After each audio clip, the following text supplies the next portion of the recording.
नमस्कार दोस्तों, अगर आप तैयारी कर रहे हैं प्रिंसिपल, वाइस प्रिंसिपल इन केवीएस, एनवीएस, ईएमआरएस और एनसीटी कंडक्टेड बाय यूपीएससी, तो हम चर्चा कर रहे हैं प्राचार्य भर्ती परीक्षा प्रश्न पत्र 2014 ओरिजिनल पेपर। आज हम करेंगे सर्विस रूल्स। इससे पहले वाले वीडियो में English, Hindi, math, reasoning, computer और जीके टोटल 60 क्वेश्चंस हैं वो हम कर चुके हैं। साथ में ही सर्विस रूल्स के 61 से 69 9 क्वेश्चन है वो हम कर चुके हैं और नेक्स्ट पार्ट अभी शुरू कर रहे हैं। ये क्वेश्चन पेपर है, आपकी तैयारी को एक सही दिशा देगा, आपको प्रिपरेशन के लिए एक प्लान बनाने में मदद करेगा। तो ओरिजिनल क्वेश्चन पेपर है और आज का वीडियो है वो बेस्ड है सर्विस रूल्स पर। आपको पता है कि 2014 का जो सिलेबस था उसमें सर्विस रूल्स है, एडमिनिस्ट्रेटिव रूल्स है, वो 70 क्वेश्चन आते थे और ये क्वेश्चन अभी भी कई सारे क्वेश्चंस हैं वो रेलेवेंट हैं और रिपीट होने के बहुत ज़्यादा चांसेस हैं। तो वीडियो को ध्यान से और लास्ट तक देखें। हमारा आज का पहला क्वेश्चन है 70। केंद्र सरकार के किसी विभाग द्वारा 25 लाख रुपये से अधिक लागत की मदों की खरीद के मामले में सीमित निविदा पूछताछ विधि अपनाई जा सकती है, बशर्ते, मतलब क्या है, purchase of items costing more than rupees 25 lakhs can be adapted by limited tender enquiry method by a central government department provided. कौन से ऑप्शन हमारे यहाँ पर होंगे? मांग अत्यावश्यक हो, दूसरा है विज्ञापित पूछताछ के माध्यम से ऐसा करना जनहित में न हो, और तीसरा है आपूर्ति के स्रोत निश्चित तौर पर ज्ञात ना हो और निश्चित तौर पर ज्ञात हो, और ये सभी। तो इसका इंग्लिश वर्जन भी मैं सुनाता हूं आपको।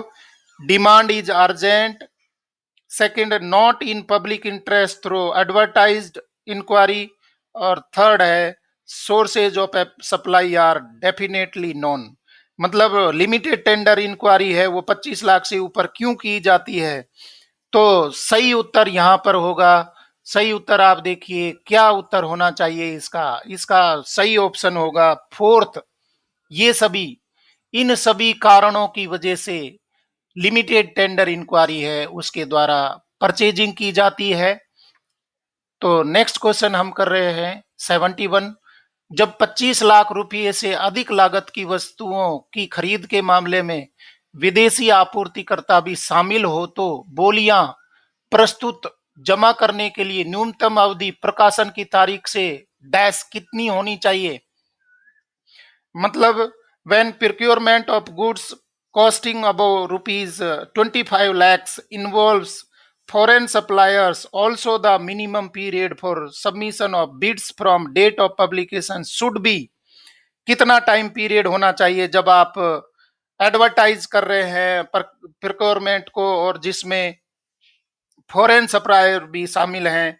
तो ऑप्शन है 2 वीक्स, सेकंड 3 वीक्स, थर्ड है 4 वीक्स और फोर्थ है 6 वीक। तो अगर विदेशी आपूर्तिकर्ता भी शामिल हैं तो अभी भी ये क्वेश्चन है वो रेलेवेंट है। जीएफआर 2017 में वही कंडीशन दी गई है। हमारा ऑप्शन है तीसरा, 4 सप्ताह का समय दिया जाएगा बिड पेपर या बिड सबमिट करने के लिए। और नेक्स्ट क्वेश्चन है 72। केंद्र सरकार के किसी विभाग द्वारा खरीद के मामले में बोलियों को खोलने के दौरान पारदर्शिता और निष्पक्ष प्रतिस्पर्धा सुनिश्चित करने के लिए अनिवार्य आवश्यकता है। पहली, बोलियों को निर्धारित समय और स्थान पर खोलना चाहिए। दूसरी है बोलियां सार्वजनिक रूप से खोलना। तीसरी है बोली लगाने वाले पक्षों के प्रतिनिधियों को हाजिर होने की अनुमति देना, या ये सभी। तो इंग्लिश वर्जन देखिए इसका 72 का। Which of the following is essential requirements during opening of bids to ensure transparency and fair competition in procurement by a central government? क्या कंडीशन होनी चाहिए ट्रांसपेरेंसी मेंटेन करने के लिए, फेयर कंपटीशन डेवलप करने के लिए प्रोक्योरमेंट में? पहली है bids to be opened at appointed time and place, सही समय पर जो दिया गया बताया गया जो बिड इंक्वायरी है उसमें।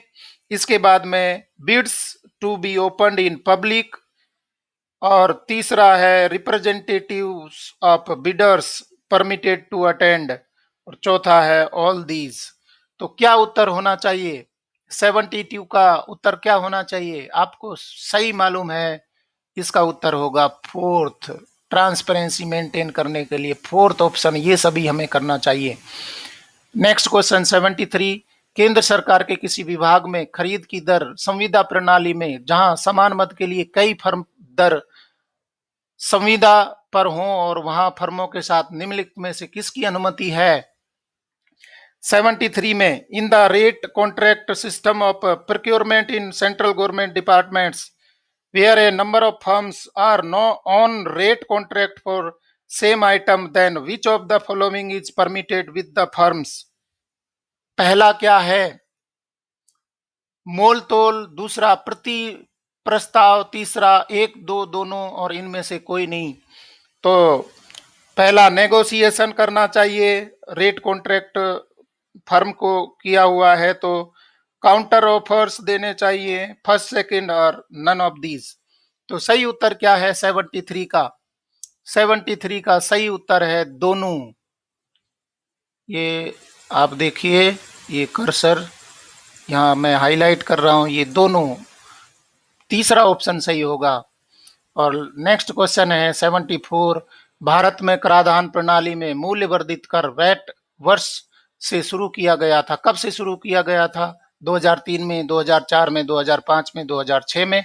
तो इसका सही उत्तर है वैट कब से लागू हुआ था? 2005 से शुरू हुआ था। वैट प्रणाली है वो भारत में 2005 से शुरू की गई थी। नेक्स्ट है 75, केंद्र सरकार के कर्मचारियों के लिए छठे वेतन आयोग की सिफारिशों के अनुसार केंद्रीय सिविल सेवा संशोधित वेतन नियमावली वर्ष डैश में अधिसूचित की गई थी। कब शुरू की गई थी? 75 में देखिए, the central civil services revised pay rules are per the sixth pay commission recommendations for central government servant have been notified in the year. तो ये क्वेश्चन है वो पुराना हो गया, अभी सेवंथ पे कमीशन है जो 2016 में आया था, तो वो आपको ध्यान रखना है। 75 का उत्तर हो गया यहाँ 2008 सेकंड। नेक्स्ट है, केंद्र सरकार के कर्मचारियों के लिए छठे वेतन आयोग की सिफारिशों के बाद सीसीएस संशोधित वेतन नियमावली के अनुसार वेतन वृद्धि की एक समान तारीख की रखी गई है। कब रखी गई है? ये 76 में आपका ऑप्शन है 1 अप्रैल, 1 जून, 1 जुलाई, 1 सितंबर। तो सही उत्तर क्या है 76 का? 76 का उत्तर है यहाँ पर 1 जुलाई। और आपको पता है कि सेवंथ पे कमीशन में ये बदल दी गई है, 1 जुलाई के बजाय 1 जनवरी और 1 जुलाई, दो कंडीशन यहाँ पर कर दी गई है, तो ये आपको ध्यान रखना है। क्वेश्चन नंबर 77, केंद्र सरकार की सेवा में किसी पद पर प्रथम नियुक्ति पर प्रत्येक व्यक्ति नियुक्ति की तारीख से पहले या के भीतर स्वास्थ्य संबंधी एक चिकित्सा प्रमाण पत्र प्रस्तुत करेगा। ये अभी भी क्वेश्चन है वो रेलेवेंट है। On first appointment to a post in central government service every person is to provide a medical certificate of health either before or within of the appointment. कितने दिनों के भीतर मेडिकल सर्टिफिकेट है वो जमा करना होगा आपको? तो 77 का सही उत्तर देखिए, ऑप्शन में बोल रहा हूँ 1 सप्ताह, 15 दिन, 1 महीने, 2 महीने। तो सही उत्तर है 77 का 3, 1 महीने के अंदर। कर्सर में लाता हूँ, यह थर्ड ऑप्शन है वो सही है। 1 महीने के अंदर आपको मेडिकल सर्टिफिकेट देना होगा अपने नियुक्तिदाता को। और नेक्स्ट क्वेश्चन देखते हैं हम 78, केंद्र सरकार के किसी कर्मचारी को निम्नलिखित में से किस परिस्थिति में कम वेतन वाले पद पर स्थानांतरित किया जा सकता है? पहला अक्षमता के आधार पर, दूसरा दुर्व्यवहार करने पर, तीसरा उसके लिखित अनुरोध पर, और चौथा है ये सभी। तो a central government servant can be transfer to a post carrying less pay in which of the following circumstances. कौन कौन सी कंडीशन है? On account of inefficiency, second misbehaviour, third on his return request, और fourth है all these. तो question है अभी भी रेलेवेंट है, आपको याद रखना है। इसका सही उत्तर है, वो सही उत्तर है, कर्सर लाता हूं, कर्सर क्योंकि येलो है तो दिखता नहीं कई बार। फोर्थ उत्तर है वो सही है। सभी कंडीशन में उसको लोअर स्केल पर पदस्थापित किया जा सकता है, कम वेतन वाले पद पर। क्वेश्चन नंबर 79, किसी व्यक्ति को केंद्र सरकार के किसी कर्मचारी पर पूर्णतः आश्रित माना जाता है बशर्ते वह उस कर्मचारी के साथ निवास करता हो और सभी स्रोतों से उसकी कुल आय प्रति माह से अधिक नहीं हो। तो यहाँ पर ऑप्शन है 1500, 2500, और नेक्स्ट क्वेश्चन है 3500, और नेक्स्ट ऑप्शन है 3500 और यहाँ पर 4500। तो क्या कंडीशन है? डिपेंडेंसी की कंडीशन क्या है? 79 का उत्तर है वो तीसरा 3500। और आप गुणी ज्ञानी लोग हैं, आप अपडेटेड हैं, तो अभी बदल दिया गया, ये डिपेंडेंसी है वो कितने कर दी गई है? वहां उस टाइम पर 3500 रुपये थी, अभी कितनी कर दी है? बिल्कुल सही, 9000 कर दी है। तो ये अपडेट भी मैं आपको करवा रहा हूँ, 9000 डिपेंडेंसी है वो कर दी गई है। क्वेश्चन नंबर 80, केंद्र सरकार के किसी कर्मचारी के संबंध में निम्नलिखित में से क्या वेतन का हिस्सा नहीं है? पहला महंगाई भत्ता, दूसरा अंतरिम राहत, तीसरा प्रैक्टिस भत्ता, और चौथा है परिवहन भत्ता। तो क्या सही नहीं है इसमें से? Which of the following is not part of pay in respect of a central government servant? Dearness allowance, interim relief, non practising allowance, और फोर्थ है ट्रांसपोर्ट अलाउंस। तो 80 का सही उत्तर क्या होगा? 80 का उत्तर होगा फोर्थ। जो ट्रांसपोर्ट अलाउंस है उसको पेमेंट का पार्ट नहीं माना जाता, वेतन का भाग नहीं माना जाता है। 81, केंद्र सरकार के किसी कर्मचारी के परिवार के किसी सदस्य को स्थानांतरण पर उसके साथ रहा माना जाएगा बशर्ते वह स्थानांतरण के डैश महीने के भीतर उसके पास चला गया हो।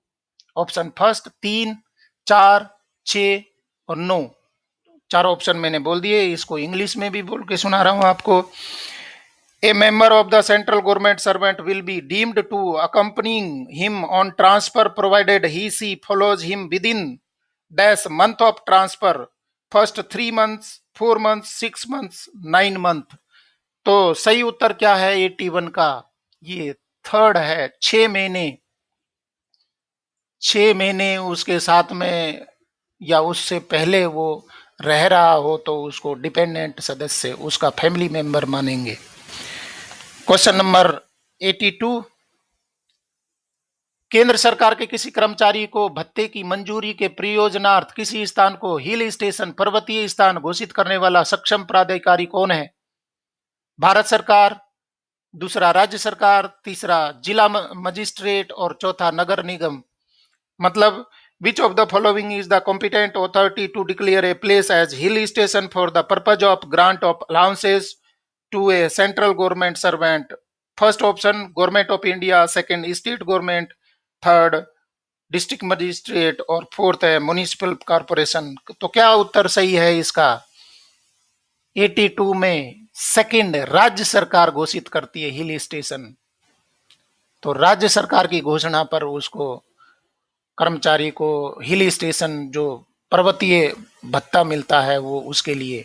अभी उसको बदल दिया है, दूसरा नाम दे दिया है, हार्ड स्टेशन उसके पार्ट कर दिए, फर्स्ट सेकंड थर्ड जो भी कैटेगरी है तो वो आप देख लेना है।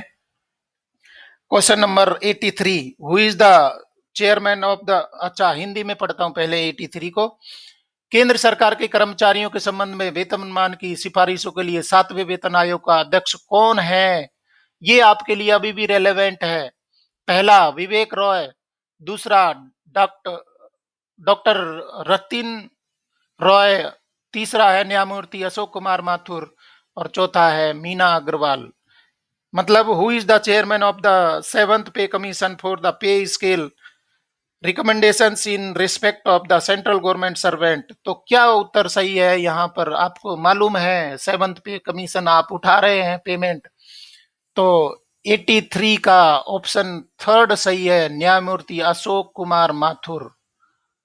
ये 7वें वेतन आयोग के लिए न्यायमूर्ति Ashok Kumar Mathur.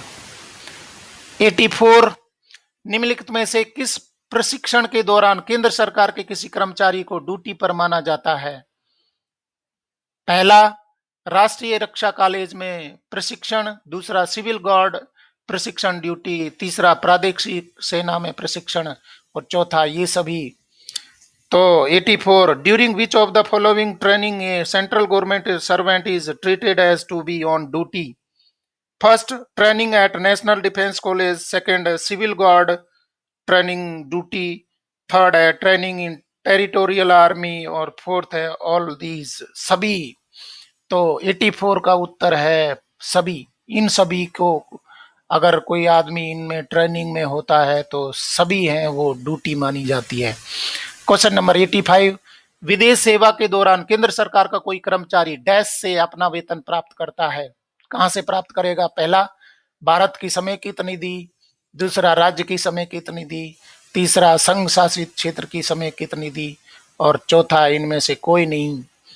Question number 84, during foreign service A central government servant receives his pay from first consolidated fund of India, second consolidated fund of the state, third consolidated fund of the union territory और fourth है none of these. तो विदेश सेवा का मतलब कोई विदेश में फॉरेन में नहीं है, मतलब पेरेंटल डिपार्टमेंट से दूसरे डिपार्टमेंट में होता है, तो वो वेतन कहां से प्राप्त करेगा? 85 का सही उत्तर है फोर्थ, इनमें से कोई नहीं। कंसोलिडेटेड फंड नहीं होना चाहिए सेंट्रल गवर्नमेंट, स्टेट गवर्नमेंट या यूटीज में, तो उसको विदेश सेवा में नहीं माना जाता।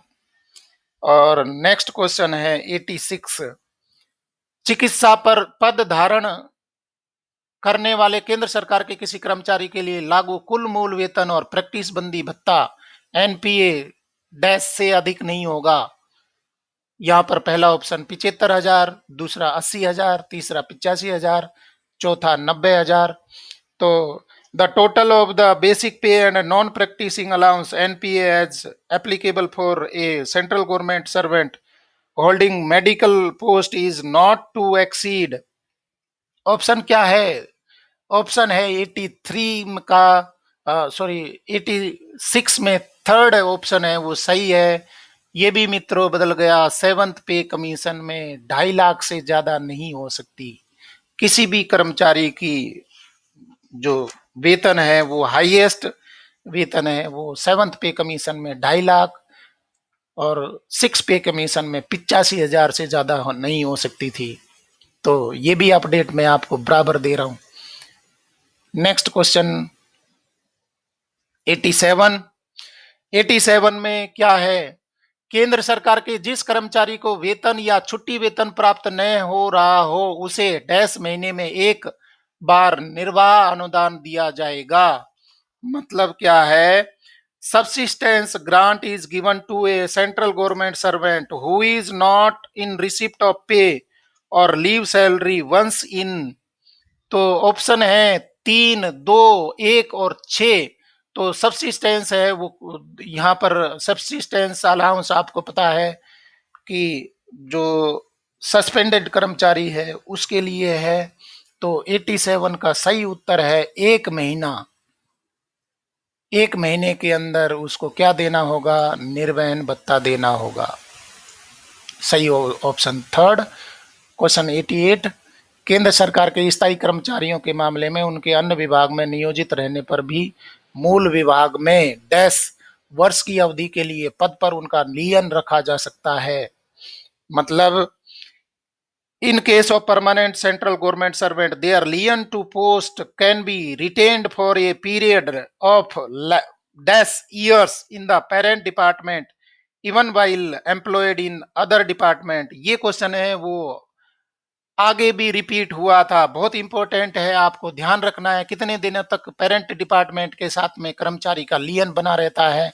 पहला ऑप्शन 1 वर्ष, 2 वर्ष, 3 वर्ष, 4 वर्ष। तो सही उत्तर है 88 का 2 वर्ष तक उसका पेरेंट डिपार्टमेंट के साथ में लियन है वो बना रहेगा। अगर वो दूसरे डिपार्टमेंट में फॉरेन सर्विस में चले जाता है तो भी।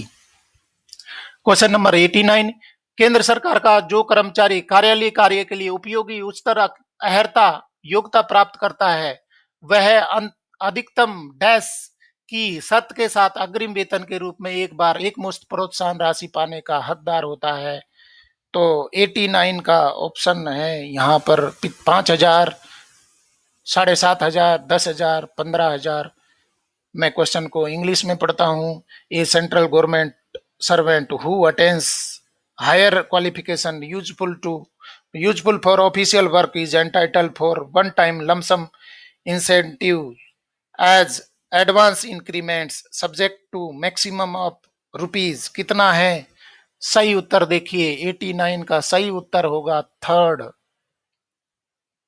ये सही उत्तर है वो 10,000 रुपये है। 89 का थर्ड ऑप्शन सही है। 90, सरकार के स्वामित्वाधीन आवासों के मामले में केंद्र सरकार के कर्मचारियों से वसूला जाने वाला मानक लाइसेंस शुल्क आवास की वार्षिक पूंजी लागत का डैश प्रतिशत होता है। 4, 5, 6, 7%। मतलब in case of residence owned by the government, the standard license fee to be charged to the central government servant is dash percent of the capital cost of the residence per annum। कितनी percent होनी चाहिए। तो सही उत्तर आप बताइए, इसका सही उत्तर होगा थर्ड।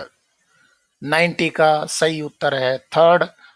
मतलब 6% उसके कैपिटल कॉस्ट की जो आवास है वो क्या किस रूप में वसूली जाएगी, ये वसूली जाएगी लाइसेंस फीस के रूप में।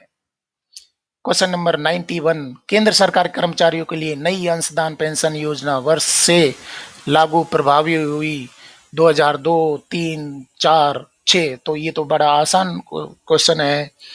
2004 से एनपीएस नेशनल पेंशन स्कीम या उसको पहले बोलते थे न्यू पेंशन स्कीम कहते थे। तो 2 दिसंबर 2003 से पहले वालों को ओल्ड पेंशन स्कीम वो सीसीएस पेंशन 1972 मिलती है। और 2004 के बाद के जो कर्मचारी हैं या 2004 जनवरी 2004 से शुरू होते हैं उनको एनपीएस मिलती है। क्वेश्चन नंबर 92, केंद्र सरकार के किसी कर्मचारी के पेंशन का कोई हिस्सा जहां रोका या वापस लिया जाता है वहां धनराशि घटाकर रुपीज डैश प्रति माह से कम नहीं की जाएगी। मतलब where a part of pension in respect of a central government servant is withheld or withdrawn, the amount shall not be reduced below per month। तो यहाँ पर ऑप्शन दिए हैं 350, 375, 400। इनमें से कोई नहीं। तो 92 का ऑप्शन है सेकंड, 375 सही उत्तर है। 92 का सही उत्तर सेकंड है। मैं हाईलाइट कर रहा हूँ इसको आपके लिए। 375 से कम नहीं हो सकता। अभी आपको रूल पता है कि पेंशन है वो कितने से कम नहीं दी जा सकती, 9,000 से कम। 93, केंद्र सरकार के किसी कर्मचारी की सेवानिवृत्ति के समय पेंशन संबंधी हितलाभ के लिए निम्नलिखित में से क्या आरक्षक सेवा के रूप में नहीं गिनी जाती है। पहला है प्रशिक्षण की अवधि, दूसरा असाधारण छुट्टी, तीसरा निलंबन की अवधि, चौथा फर्स्ट और थर्ड दोनों। तो which of the following is not counted as qualifying service for pensionary benefits at the time of retirement of a central government servant. क्या काउंट नहीं होता। तो 93 का उत्तर है फोर्थ। पहला और तीसरा है वो काउंट नहीं किया जाता। प्रशिक्षण की अवधि और निलंबन की अवधि इसको पेंशन के लिए क्वालिफाइंग सर्विस के लिए काउंट नहीं करते। और आज का लास्ट क्वेश्चन है, संयुक्त राष्ट्र सचिवालय या किसी अन्य अंतर्राष्ट्रीय संगठन में विदेश सेवा पर प्रतिनियुक्त किया गया केंद्र सरकार का कोई कर्मचारी जो पेंशन संबंधी हित लाभ के लिए हकदार बनता है वह है, ऑप्शन है हमारे, अपनी पसंद के विकल्प पर ऐसे संगठन से पेंशन संबंधी हित लाभ ले सकता है। दूसरा, अपनी पसंद के विकल्प पर ऐसे संगठन से सेवानिवृत्ति संबंधी हित लाभ ले सकता है। तीसरा है, फर्स्ट और सेकंड दोनों सही है। और चौथा, केवल मूल विभाग से पेंशन संबंधी हित लाभ ले सकता है। तो कहने का मतलब है, a central government servant deputed on foreign service to UNO UN secretariat or any other international organization who becomes entitled for pensionary benefits may at his option क्या है? First, avail pensionary benefits of such organisation. Second, avail retirement benefits of such organisation. Third, both first and second. और fourth है, avail pensionary benefits of parent department only. तो हमारा last question का option है third, ये दोनों तरीके से वो लाभ ले सकता है पेंशनरी बेनिफिट के। अपनी पसंद के विकल्प पर ऐसे संगठन से पेंशन संबंधित लाभ ले सकता है, जैसे यहाँ पर संयुक्त राज्य संघ है, सचिवालय है, उससे ले सकता है, या अपनी पसंद के विकल्प पर ऐसे संगठन से सेवानिवृत्ति संबंधी हित लाभ ले सकता है। तो कहीं से भी वो ले सकता है, वो विकल्प देगा। तो ये तीसरा उत्तर है वो सही है। मित्रों, आप बहुत अच्छी तैयारी कर रहे हैं, परंतु किस तरीके के क्वेश्चन आते हैं प्रिंसिपल वाइस प्रिंसिपल के लिए, तो ये एक सही दिशा देने में आपको हेल्प करेगा। वीडियो आपने लास्ट तक देखी, अगले वीडियोज हैं वो भी आप मेरे वीडियो हैं जरूर देखिए, ये आपके बेनिफिट के लिए हैं। और साथ में चैनल को सब्सक्राइब करें, वीडियो को लाइक शेयर ज्यादा करें, ज्यादा से ज्यादा लोगों में लाइक और शेयर करें, जिससे कि ये मैं मुझे मोटिवेशन मिले, मैं आपको और अच्छे अच्छे वीडियोज हैं वो लेके आऊं और आपकी प्रिपरेशन में मददगार बन सकूं। Thank you very much.